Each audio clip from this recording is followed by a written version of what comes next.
Hi all, ഏജിയർ എക്സാംസിൻ്റെ പുതിയൊരു വീഡിയോയിലേക്ക് എല്ലാവർക്കും സ്വാഗതം. ഈ വീഡിയോയിൽ sale of goods act 1930 second part ഏരിയാസാണ് ഡിസ്കസ് ചെയ്യുന്നത്. That is sale by non owners, rules as to delivery of goods, unpaid seller and his rights. ഈ 3 ടോപ്പിക്കാണ് ഈ വീഡിയോയിൽ നമ്മൾ ഡിസ്കസ് ചെയ്യുന്നത്. സോ ഫസ്റ്റ് തന്നെ സെയിൽ ബൈ നോൺ ഓണേഴ്സ് നോക്കാം. A sale by non owner happens when a person who is not the real owner of goods sells them without the authority or consent of the owner. അതായത് sale by non owner എന്ന് പറഞ്ഞാൽ അതായത് ownership ഇല്ലാത്ത ആൾ goods വിൽക്കുന്നു എന്നുള്ളതാണ് അതുകൊണ്ട് ഉദ്ദേശിക്കുന്നത്. അപ്പം അതെപ്പോഴാണ് സംഭവിക്കുക? റിയൽ ഓണർ അറിയാതെ അവരുടെ കൺസെൻറ്റ് ഇല്ലാതെ ഗുഡ്സ് മറ്റൊരാൾ അനദർ പാർട്ടിക്ക് വിൽക്കുകയാണെങ്കിൽ അതിനെയാണ് സെയിൽ ബൈ നോൺ ഓണർ എന്ന് പറയുന്നത്. In such cases the buyer usually does not get ownership rights. Normally non owners sale നടത്തിയിട്ടുണ്ടെങ്കിൽ ആ വാങ്ങുന്ന ആൾക്ക് ഗുഡ്സിൻ്റെ റൈറ്റ്സ് അല്ലെങ്കിൽ ഗുഡ്സിൻ്റെ ഓണർഷിപ്പ് കിട്ടില്ല. Since the seller had no title to transfer. സെല്ലർക്ക് അത് വിൽക്കാനുള്ള അധികാരം ഇല്ലാത്തതുകൊണ്ട് തന്നെ അത് വാങ്ങുന്നയാൾക്കും അതിൻ്റെ ഓണർഷിപ്പ് ഡയറക്റ്റ്ലി കിട്ടില്ല. ഇതാണ് സെയിൽ ബൈ നോൺ ഓണേഴ്സ് കൊണ്ട് ഉദ്ദേശിക്കുന്നത്. ഇതിൽ ജനറൽ റൂൾസ് ആയിട്ട് പറയാനുള്ളത്, a buyer from a non owner does not acquire ownership of goods. ഒന്നാമത്തെ കാര്യം അതാണ്.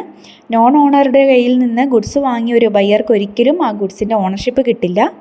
And the real owner has the right to reclaim the goods. അതിൻ്റെ ഒറിജിനൽ ഓണർക്ക്, റിയൽ ഓണർ ആരാണോ അവർക്ക് ആ ഗുഡ്സ് തിരിച്ച് വാങ്ങാനുള്ള റൈറ്റും കൂടി ഉണ്ട്. ഇതാണ് സെയിൽ ബൈ നോൺ ഓണേഴ്സിൻ്റെ ഒരു ജനറൽ റൂളായിട്ട് പറയാനുള്ളത്. But there are some exceptions. Exceptions എന്ന് പറഞ്ഞാൽ നോൺ ഓണേഴ്സ് ഗുഡ്സ് വിറ്റ് കഴിഞ്ഞാലും വാങ്ങുന്നയാൾക്ക് അതിൻ്റെ ഓണർഷിപ്പ് അല്ലെങ്കിൽ ടൈറ്റിൽ കിട്ടുന്ന സിറ്റുവേഷൻസ് ഉണ്ട്. അങ്ങനെ ചില എക്സെപ്ഷൻസ് ആണ് ഇനി നമുക്ക് നോക്കാനുള്ളത്. That is even if the seller is not the owner, in some cases the buyer obtains the valid title. ഓണറല്ല ഗുഡ്സ് വിറ്റതെങ്കിലും സം കേസസ് ബയ്യർക്ക് അതിൻ്റെ ഓണർഷിപ്പ് അല്ലെങ്കിൽ ആ ഗുഡ്സിൻ്റെ ടൈറ്റിൽ അക്വയർ ചെയ്യാൻ വേണ്ടി സാധിക്കുന്നുണ്ട്. ആ സിറ്റുവേഷൻസ് ഏതൊക്കെയാണെന്ന് നോക്കാം. ഫസ്റ്റ് വണ്ണാണ് sale by a mercantile agent. അതായത് റിയൽ ഓണറുടെ ഒരു ഏജൻറ്റാണ് ഗുഡ്സ് വിറ്റതെങ്കിൽ, ഓണറുടെ പേരിൽ അല്ലെങ്കിൽ ഓണർക്ക് വേണ്ടി ഒരു ഏജൻറ്റാണ് ഗുഡ്സ് ട്രാൻസ്ഫർ ചെയ്തതെങ്കിൽ അല്ലെങ്കിൽ ഗുഡ്സ് സെയിൽസ് നടത്തിയിരിക്കുന്നതെങ്കിൽ ആ വാങ്ങിയ ആൾക്ക് ആ ഗുഡ്സിൻ്റെ ഓണർഷിപ്പ് അല്ലെങ്കിൽ ടൈറ്റിൽ കിട്ടും. That is sale by a mercantile agent. Second one ആണ് sale by one of the joint owners. എന്ന് പറഞ്ഞാൽ ജോയിൻറ്റ് ഓണേഴ്സ് എന്ന് പറയുമ്പോൾ ഒരു ഗുഡ്സിന് ഒരുപോലെ അധികാരമുള്ള 1, 2, 3 ആൾക്കാരുണ്ടെങ്കിൽ അതിൽ ഒരാൾ വിൽക്കുന്നതിനാണ് sale by one of the joint owners എന്ന് പറയുന്നത്. If one co owner is in sole possession of goods with the consent of others and sells them, the buyer in good faith get a good title. എന്ന് പറഞ്ഞാൽ joint ഓണേഴ്സിൽ ഒരു കോ ഓണറാണ് ആ particular ഗുഡ്സിൻ്റെ possession ഉള്ളത് വിത്ത് the consent of others, മറ്റുള്ളവരുടെ സമ്മതപ്രകാരം. And ആ goods അവർ വിൽക്കുകയാണെങ്കിൽ ആരാണോ purchase ചെയ്യുന്നത് അവർക്കതിൻ്റെ ടൈറ്റിൽ അല്ലെങ്കിൽ ഓണർഷിപ്പ് ലഭിക്കുന്നതായിരിക്കും. നെക്സ്റ്റ് വണ്ണാണ് sale by a person in possession under a voidable contract. അതായത് ഗുഡ്സ് പൊസസ് ചെയ്തിരിക്കുന്നത് ഒരു വോയിഡബിൾ കോൺട്രാക്റ്റിലാണെങ്കിൽ, if the seller obtained goods under a contract that is voidable, അതായത് ഫ്രോഡ്, കൊയേഷൻ അങ്ങനെയുള്ള വോയിഡബിൾ കോൺട്രാക്ട്സിലൂടെയാണ് ഗുഡ്സ് അക്വയർ ചെയ്തിരിക്കുന്നതെങ്കിൽ, but the contract has not yet been rescinded, voidable contract ആണ്, അത് കോൺട്രാക്റ്റ് ക്യാൻസൽ ചെയ്തിട്ടില്ല എങ്കിൽ, and the buyer purchases in good faith he gets the good title. എന്ന് വെച്ചാൽ ഒരു വോയിഡബിൾ കോൺട്രാക്റ്റ് ഇതുവരെ ക്യാൻസൽ ചെയ്തിട്ടില്ല എങ്കിൽ ആ ഗുഡ്സ് പർച്ചേസ് ചെയ്താൽ അത് ആക്ച്വലി ഓണർഷിപ്പ് ട്രാൻസ്ഫർ ചെയ്യുന്നുണ്ട്. നെക്സ്റ്റ് വണ്ണാണ് sale by a seller in possession after sale. That is if a seller after selling goods continues to possess them and sells them again to a buyer in good faith, the second buyer gets a good title. അതായത് ഒരു seller ആ goods already വിറ്റു, എന്നാൽ ആ ഗുഡ്സിൻ്റെ actual possession transfer ചെയ്തിട്ടില്ല, സെല്ലറുടെ കയ്യിൽ തന്നെയാണ് goods ഇരിക്കുന്നത്. And sells them again to a buyer in good faith, മറ്റൊരാൾക്കത് വിൽക്കുകയാണ്. ആക്ച്വലി ഒരു സെയിൽസ് നടത്തി, എന്നാൽ ആക്ച്വൽ ഗുഡ്സിൻ്റെ പൊസഷൻ അവർക്ക് കൈമാറിയിട്ടില്ല, ട്രാൻസ്ഫർ ചെയ്തിട്ടില്ല. ദെൻ ഇയാൾ വേറൊരാൾക്ക് വിൽക്കുകയാണ്. അയാളത് ശരിക്കും അയാൾക്ക് കിട്ടിയിരിക്കുന്നതാണ്, ഇതിന് മുന്നേ ഇങ്ങനെ ഒരു കേസ് നടന്നിട്ടില്ല എന്ന് വിശ്വസിച്ചാണ് വാങ്ങുന്നതെങ്കിൽ the second buyer gets a good title. രണ്ടാമത് വാങ്ങിയിരിക്കുന്ന ബയർക്ക് ആ ഗുഡ്സിൻ്റെ ഓണർഷിപ്പ് അല്ലെങ്കിൽ ടൈറ്റിൽ ലഭിക്കുന്നതായിരിക്കും. നെക്സ്റ്റ് വൺ ആണ് sale by a buyer in possession before property passes. If a buyer obtains possession with a seller's consent and sells them before ownership passes, the buyer in good faith can get a good title. അതായത് ഒരു വ്യക്തി ഒരു goods purchase ചെയ്തു, പക്ഷേ അതിൻ്റെ ownership transfer ചെയ്തിട്ടില്ല. ആദ്യത്തെ seller ownership transfer ചെയ്തിട്ടില്ല. അതിന് മുന്നേ തന്നെ പൊസഷൻ കിട്ടി. ആൻഡ് ആ പൊസഷൻ കിട്ടിയ ബയർ എഗെയിൻ അത് സെയിൽസ് നടത്തുകയാണ് അനദർ പേഴ്സൺ. ദെൻ ആ മൂന്നാമത്തെ ആൾക്ക് അതിൻ്റെ പൊസഷൻ അല്ലെങ്കിൽ ആ ഗുഡ്സിൻ്റെ ടൈറ്റിൽ ലഭിക്കുന്നതായിരിക്കും. നെക്സ്റ്റ് വൺ ആണ് sale under estoppel. If the owner by his conduct makes it appear that the seller has authority to sell, the true owner is estopped from denying the seller's authority. അതായത് ഒരു owner അയാളുടെ conduct അല്ലെങ്കിൽ അയാളുടെ പ്രവർത്തന രീതിയിലൂടെ മറ്റുള്ളവരെ വിശ്വസിപ്പിക്കുന്നതാണ് another പേഴ്സണിന് ഈ goods വിൽക്കാനുള്ള അധികാരമുണ്ട് എങ്കിൽ ആ പേഴ്സൺ ആ ഗുഡ്സ് വിറ്റിട്ടുണ്ടെങ്കിൽ സെല്ലർക്ക് അല്ലെങ്കിൽ ഓണർക്ക് ഒരിക്കലും ആ ഗുഡ്സ് വിൽക്കാൻ പാടില്ല, അല്ലെങ്കിൽ ആ ഗുഡ്സ് എനിക്ക് തിരിച്ചു വേണമെന്ന് പറയാനുള്ള ഒരു അധികാരം ഉണ്ടാവില്ല. അതാണ് ഈ ഒരു കേസ് പറയുന്ന sale under estoppel. So these are some of the cases where buyer gets good title even if it is sold by a non owner. ഒരു നോൺ ഓണർ വിറ്റിട്ടുണ്ടെങ്കിൽ കൂടെ ഒരു ബയ്യർക്ക് ആ ഗുഡ്സിൻ്റെ അതോറിറ്റി അല്ലെങ്കിൽ ഓണർഷിപ്പ് കിട്ടുന്ന കേസസ് ആണ് നമ്മളിപ്പോൾ ഡിസ്കസ് ചെയ്ത ഈ 6 കേസസും. നമ്മൾ ഡിസ്കസ് ചെയ്യുന്ന നെക്സ്റ്റ് ടോപ്പിക്കാണ് ഡെലിവറി ഓഫ് ഗുഡ്സ്, അതുപോലെ തന്നെ rules regarding delivery of goods. So rules പറയുന്നതിന് മുന്നേ എന്താണ് ഡെലിവറി ഓഫ് ഗുഡ്സ് എന്ന് നോക്കാം. Delivery means the voluntary transfer of possession of goods from one person to another. ഒരു വ്യക്തിയിൽ നിന്ന് മറ്റൊരു വ്യക്തിയിലേക്ക് ഗുഡ്സിൻ്റെ പൊസഷൻ ട്രാൻസ്ഫർ ചെയ്യുന്നതിനെയാണ് ഡെലിവറി ഓഫ് ഗുഡ്സ് എന്ന് പറയുന്നത്. നെക്സ്റ്റ് വൺ ആണ് types of delivery. That is delivery can be actual delivery, constructive delivery or symbolic delivery. ഈ 3 രീതിയിലാണെങ്കിലും ഇത് ഡെലിവറി ഓഫ് ഗുഡ്സ് തന്നെയാണ്. Actual delivery means when the goods are physically handed over or physically transferred to the buyer. സെല്ലറുടെ അടുത്ത് നിന്ന് ബയറിലേക്ക് physically goods എത്തുമ്പോൾ അതിനെ actual delivery എന്ന് പറയാം. Constructive delivery when goods are not physically delivered but an act is done which has the effect of putting the buyer in possession. അതായത് actually goods transfer ചെയ്തിട്ടില്ല, എന്നാൽ അതിൽ അവർ ചെയ്തിരിക്കുന്ന ഒരു ആക്ഷൻ അല്ലെങ്കിൽ ഒരു ആക്റ്റിലൂടെ ഗുഡ്സ് ട്രാൻസ്ഫർ ചെയ്തതായിട്ട് കാണിക്കുന്നു. അതിന് ഒരു എക്സാമ്പിൾ പറയുകയാണെങ്കിൽ handing over the keys of a warehouse. ഒരു വെയർ ഹൗസ് ട്രാൻസ്ഫർ ചെയ്യുക എന്ന് പറഞ്ഞാൽ പറ്റില്ലല്ലോ, ഒരാളുടെ അടുത്ത് നിന്ന് മറ്റൊരാൾക്ക് എടുത്തുകൊണ്ട് കൊടുക്കാനൊന്നും പറ്റില്ല. സോ അതിൻ്റെ കീ നമ്മൾ ട്രാൻസ്ഫർ ചെയ്യുന്നു, അത് അതിൻ്റെ സിംബോളിക് ഡെലിവറിയാണ്. സോ അതിനെയാണ് കൺസ്ട്രക്റ്റീവ് ഡെലിവറി എന്ന് പറയുന്നത്. Next one is symbolic delivery. That is when goods are represented by a simple. Goods actually ഒരു സിമ്പിളായിട്ട് റെപ്രസെൻറ്റ് ചെയ്യുമ്പോൾ അതിനെയാണ് സിംബോളിക് ഡെലിവറി എന്ന് പറയുന്നത്. ഓക്കെ, ഇപ്പോൾ ലാൻഡിൻ്റെയൊക്കെ ആണെങ്കിൽ നമ്മൾ ആധാരം കൊടുക്കുന്ന രീതിയിൽ, അല്ലെങ്കിൽ റെയിൽവേ റിസീപ്റ്റ്, ഇതൊക്കെയാണ് സിംബോളിക് ഡെലിവറി ആയിട്ട് വരുന്നത്. സോ ഈ 3 രീതിയിലും ആക്ച്വലി ഡെലിവറി ഓഫ് ഗുഡ്സിൻ്റെ അണ്ടറിൽ തന്നെ വരുന്നതാണ് ഈ 3 കേസസും. Next area is rules regarding delivery of goods. Delivery of ഗുഡ്സിൻ്റെ കേസിലുള്ള റൂൾസ് എന്തൊക്കെയാണ്? ഫസ്റ്റ് വൺ ആണ് possession of goods. Delivery should have the effect of putting the buyer in possession of the goods. Delivery ഏത് രീതിയിലാണെങ്കിലും അതിൻ്റെ effect എന്ന് പറയുന്നത് ആ ഗുഡ്സിൻ്റെ പൊസഷൻ ബയ്യറുടെ കയ്യിൽ എത്തുക എന്നുള്ളതാണ്.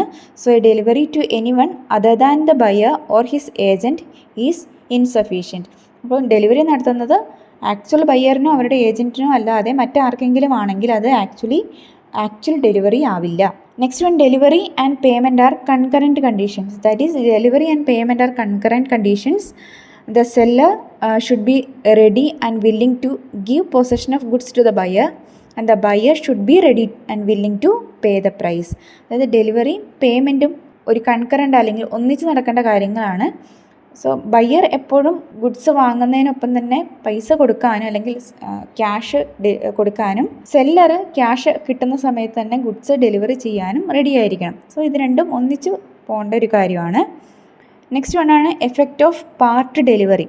A delivery of part of the goods has the same effect as the delivery of the whole for the purpose of passing the property in the goods, provided such part delivery is made in the progress of the delivery of the whole. അതായത് ഒരു ഗുഡ്സിൻ്റെ partly ആണ് കൊടുക്കുന്നതെങ്കിൽ അത് fully കൊടുത്തതായിട്ടാണ് കണക്കൂട്ടുക. Next one ആണ് buyer to apply for delivery. The seller is to deliver goods when the buyer applies for delivery. Buyer എപ്പോഴാണോ delivery ചെയ്യാൻ വേണ്ടി പറയുന്നത് അപ്പോഴാണ് സെല്ലർ ഗുഡ്സ് ഡെലിവറി ചെയ്യേണ്ടത്. Next one is time of delivery. In a contract of sale, the delivery of goods should be made within a reasonable time unless time is fixed in the contract. Contract of സെയിലിൽ കൃത്യമായിട്ട് time പറഞ്ഞിട്ടില്ലെങ്കിൽ ഒരു reasonable ടൈമിൽ അല്ലെങ്കിൽ ഒരു മാന്യമായ ടൈമിൻ്റെ ഉള്ളിൽ goods എത്തിച്ച് കൊടുക്കേണ്ടതാണ്. നെക്സ്റ്റ് വൺ ആണ് place of delivery. Where the place of delivery is stated in the contract, the goods must be delivered at the specified place during the working hours on a working day. അപ്പം കോൺട്രാക്റ്റിൽ പറഞ്ഞിരിക്കുന്ന രീതിയിൽ ഒരു place പറഞ്ഞിട്ടുണ്ടെങ്കിൽ ആ പ്ലേസിൽ തന്നെ during the working അവേഴ്സിൽ തന്നെ കൊണ്ടുകൊടുക്കുക. നെക്സ്റ്റ് വൺ ആണ് goods in possession of a third person. That is sale നടക്കുന്ന സമയത്ത് ആ ഗുഡ്സ് ഒരു തേർഡ് പേഴ്സൻ്റെ കയ്യിലായിരുന്നു പൊസഷൻ ഉണ്ടായിരുന്നത്. And there is no delivery by seller to buyer unless and until such third person acknowledge to the buyer that he holds the goods on his behalf. അതായത് ആ third person agri ചെയ്യാതെ, അതായത് ഓണറുടെ പേരിൽ എൻ്റെ കയ്യിലാണ് goods ഉള്ളതെന്ന് agree ചെയ്യാതെ ഒരിക്കലും ഗുഡ്സ് ഡെലിവറി, ആക്ച്വൽ ഡെലിവറി നടക്കില്ല. നെക്സ്റ്റ് വൺ ആണ് expenses of delivery. The seller should bear the expenses of putting goods into deliverable state and also the incidental expenses unless otherwise agreed. അതായത് total delivery expenses ഒക്കെ സെല്ലറുടെ അണ്ടറിൽ വരുന്ന, അല്ലെങ്കിൽ സെല്ലറാണ് expenses ഒക്കെ ബെയർ ചെയ്യേണ്ടത്. നെക്സ്റ്റ് വൺ ആണ് instalment delivery. In the absence of an agreement to the contrary the buyer is not bound to accept delivery by instalment. കോൺട്രാക്റ്റിൽ പറഞ്ഞിട്ടില്ലെങ്കിൽ ഒരിക്കലും ബയർ ഇൻസ്റ്റാൾമെൻ്റ് ആയിട്ട് ഗുഡ്സ് ആക്സെപ്റ്റ് ചെയ്യേണ്ട കാര്യമില്ല. നെക്സ്റ്റ് വൺ ആണ് buyer's right of examining the goods. അതായത് goods purchase ചെയ്യുന്ന അല്ലെങ്കിൽ ട്രാൻസ്ഫർ ചെയ്യുന്ന സമയത്ത് ബയ്യർക്ക് അത് എക്സാമിൻ ചെയ്യാനുള്ള റൈറ്റ് ഉണ്ട്. He is entitled to examine them for his satisfaction. Satisfied ആണെങ്കിൽ മാത്രം അവരത് ആക്സെപ്റ്റ് ചെയ്താൽ മതി. Then buyer not bound to return rejected goods. അതായത് കോൺട്രാക്റ്റിൽ ഇങ്ങനെയൊന്നും പ്രത്യേകിച്ചൊന്നും പറഞ്ഞിട്ടില്ലെങ്കിൽ ഗുഡ്സ് ഡെലിവേർഡ് ആകുന്ന സമയത്ത് ഒരിക്കലും ബയ്യർക്ക് അത് റിജക്റ്റ് ചെയ്യാനുള്ള അധികാരമില്ല, റൈറ്റ് ഇല്ല. It is sufficient if he intimates to the seller that he refuses to accept them. But actually സെല്ലറോട് ഇത് പറയുകയാണ്, ഞാനിത് ആക്സെപ്റ്റ് ചെയ്യുന്നില്ല എന്ന് പറയുകയാണെങ്കിൽ ഓക്കെ, അല്ലാതെ ഒന്നും അറിയിക്കാതെ അത് റിട്ടേൺ ചെയ്യാൻ വേണ്ടി പാടുള്ളതല്ല. Then liability of buyer for neglecting or refusing delivery of goods. Goods delivered ചെയ്യാൻ പറഞ്ഞതിന് ശേഷം ബയ്യർ ഗുഡ്സ് ഡെലിവേർഡ് ആകുന്ന സമയത്ത് ആക്സെപ്റ്റ് ചെയ്തിട്ടില്ലെങ്കിൽ ആ ഡെലിവറിക്ക് വന്നിരിക്കുന്ന ചാർജസ്, കുറേ ചിലവുകൾ വന്നിട്ടുണ്ടാവുമല്ലോ, അതെല്ലാം ബയ്യറുടെ ലാബിലിറ്റി ആയിട്ട് വരും. So these are some of the rules regarding delivery of goods. Next topic is unpaid seller and his rights. Unpaid സെല്ലറും അവരുടെ റൈറ്റ്സും എന്തൊക്കെയാണെന്നുള്ളതാണ്. സോ ഫസ്റ്റ് നമുക്ക് എന്താണ് അൺപെയ്ഡ് സെല്ലർ നോക്കാം.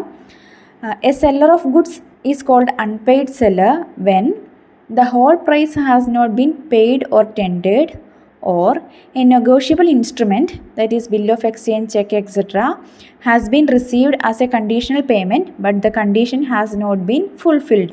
ഒരു അൺപെയ്ഡ് സെല്ലർ എന്ന് പറഞ്ഞാൽ ഒരു സെല്ലർ അവർക്ക് ആക്ച്വലി അവരുടെ പേയ്മെൻറ്റ് മുഴുവനായിട്ടും കിട്ടാതിരിക്കുകയോ അല്ലെങ്കിൽ ഒരു നെഗോഷ്യബിൾ ഇൻസ്ട്രുമെൻറ്റിലൂടെയാണ് അവർ പേയ്മെൻറ്റ് നടത്തുന്നതെങ്കിൽ, അത് ഒരു കണ്ടീഷണൽ പേയ്മെൻറ്റാണ് നടത്തുന്നതെങ്കിൽ ആ കണ്ടീഷൻസ് ഫുൾഫിൽ ചെയ്യാതിരിക്കുകയോ ചെയ്തിട്ടുണ്ടെങ്കിൽ അങ്ങനെയുള്ള സിറ്റുവേഷനിലാണ് ആ സെല്ലറെ അൺപെയ്ഡ് സെല്ലർ എന്ന് പറയുന്നത്.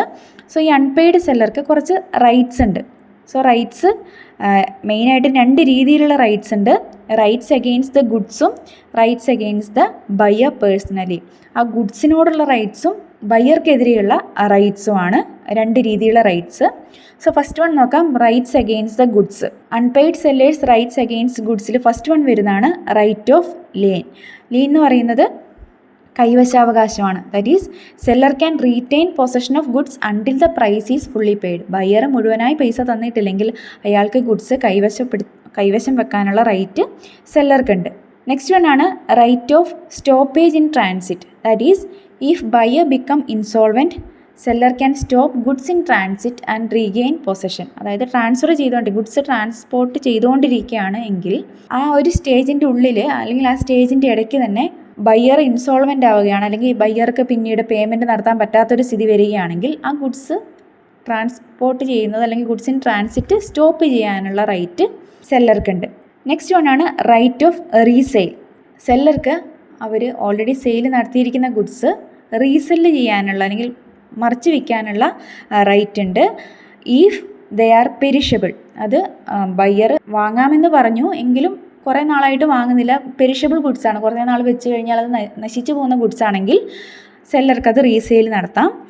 Then if notice of resale is given to the buyer and buyer still doesn't pay. Resale നടത്തുമെന്ന് നോട്ടീസ് ബയർക്ക് കൊടുത്തു, എന്നിട്ടും ബയർ പേയ്മെൻറ്റ് നടത്തിയിട്ടില്ല. ഇങ്ങനെയുള്ള സിറ്റുവേഷൻസിലൊക്കെ സെല്ലർക്ക് ഗുഡ്സ് റീസെയിൽ നടത്താം. ഇനി രണ്ടാമത്തെ കേസാണ് right against the buyer personally. ബയ്യറോട് പേഴ്സണലി ഉള്ള ബയ്യറുടെ അഗെയിൻസ്റ്റ് ആയിട്ടുള്ള റൈറ്റ്സ്. ഫസ്റ്റ് വൺ ആണ് suit for price. If ownership of goods has been passed and buyer refuses to pay, the seller can sue for the price. ഗുഡ്സിൻ്റെ ownership already transfer ചെയ്തു seller ബയ്യർക്ക്, എന്നാൽ buyer ഇതുവരെ payment നടത്തിയിട്ടില്ല എങ്കിൽ അയാൾക്ക് കിട്ടാനുള്ള പൈസ കിട്ടാൻ വേണ്ടിയിട്ട് കേസ് കൊടുക്കാം. നെക്സ്റ്റ് വൺ ആണ് suit for damages. If buyer wrongfully refuses to accept goods or pay, seller can claim damages for loss. That is goods പറഞ്ഞ രീതിയിൽ തന്നെ ബയ്യർക്ക് എത്തിച്ചു കൊടുത്തിട്ടും അയാളത് ആക്സെപ്റ്റ് ചെയ്യുന്നില്ല എങ്കിൽ അങ്ങനെയുള്ള സിറ്റുവേഷൻസിൽ വന്നിരിക്കുന്ന നഷ്ടങ്ങൾക്ക് നഷ്ടപരിഹാരത്തിന് വേണ്ടിയിട്ട് ബയ്യറെ സ്യൂ ചെയ്യാവുന്നതാണ്. നെക്സ്റ്റ് വൺ ആണ് suit for interest. Seller can claim interest on the price from the due date of payment or as agreed in the contract. അതായത് കോൺട്രാക്റ്റിൽ പറഞ്ഞിരിക്കുന്ന ഡേറ്റിൽ ഡ്യൂ ഡേറ്റ് മുതൽ പൈസ കിട്ടാനുള്ള ടൈം പീരീഡ് എടുത്തിട്ടുണ്ടെങ്കിൽ, അല്ലെങ്കിൽ ബയ്യർ എമൗണ്ട് തരാനുള്ള കാലയളവ് എത്രയാണോ താമസിക്കുന്നത് അതിനനുസരിച്ചുള്ള ആ കാലയളവിനുള്ള ഇൻട്രസ്റ്റും കൂടെ കിട്ടാൻ വേണ്ടിയിട്ട് സെല്ലർക്ക് ക്ലെയിം ചെയ്യാം. So that is suit for interest. ഇങ്ങനെ ബയ്യറുകളോട് പേഴ്സണലി, ബയ്യറുടെ അഗെയിൻസ്റ്റ് പേഴ്സണലി ഉള്ള റൈറ്റ്സും ഉണ്ട്, ഗുഡ്സിനോടുള്ള റൈറ്റ്സും ഉണ്ട് അൺപെയ്ഡ് സെല്ലർക്ക് വരുന്നത്. സോ ഇത്ര ഏരിയയാണ് നമ്മൾ ഈ വീഡിയോയിൽ കവർ ചെയ്യുന്നത്. ഒന്നാമത് നമ്മൾ കവർ ചെയ്തത് സെയിൽ ബൈ നോൺ ഓണേഴ്സ് ആയിരുന്നു. നോൺ ഓണേഴ്സ് സെയിൽ ചെയ്യുന്ന കേസസിൽ അതിൻ്റെ exceptions, then delivery of goods എന്താണ്, അതിൻ്റെ റൂൾസ് എന്തൊക്കെയാണ്, അൺപെയ്ഡ് സെല്ലർ ആരാണ്, അവരുടെ റൈറ്റ്സ് എന്തൊക്കെയാണ്. സോ എല്ലാവർക്കും മനസ്സിലായെന്ന് വിചാരിക്കുന്നു. കൂടുതൽ വീഡിയോസിനായിട്ട് ചാനൽ മറക്കാതെ ഒന്ന് സബ്സ്ക്രൈബ് ചെയ്യുക. താങ്ക്